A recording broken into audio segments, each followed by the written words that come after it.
जर तुम्हाला 2 wheeler travel आहे तुमचं, तुम्हाला माहिती आहे, त्याच्या अगोदर पण वॉर्मअप करून घरून निघायचं. वॉर्मअप म्हणजे काय बेसिकली, की तुम्ही डायरेक्ट झोपेतून उठून मसल्स तुमचे टाईट असतात, जॉईंट स्टिफ असतात. जेव्हा वॉर्मअप करतो तेव्हा मसल्सचा ब्लड फ्लो वाढतो, सॉफ्टन अप होतात मसल्स, जॉईंट्सची मुवमेंट सुरू होते, इंजुरीची रिस्क कमी होते.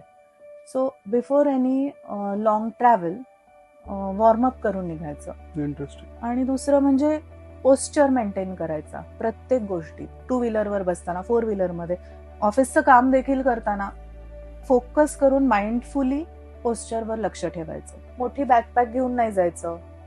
त्याच्यानंतर पोस्चर मेंटेन करायचा बाईकवर. जर तुम्हाला माहितीये खूप लॉंग ट्रॅव्हल आहे तर साधारण अर्ध्या तासाने एक ब्रेक घेऊन उतरून थोडंसं स्ट्रेचिंग करणं, हात आणि खांदे हलवणं, मान हलवणं, ह्याच्याने बऱ्यापैकी इंजुरीज प्रिव्हेंट होतात. आणि मेन म्हणजे स्ट्रेंथनिंग. तुमचे जर मान, पाठ ह्याचे स्नायू जर स्ट्रॉंग असतील तर इंजुरीज आणि पेन होत नाही.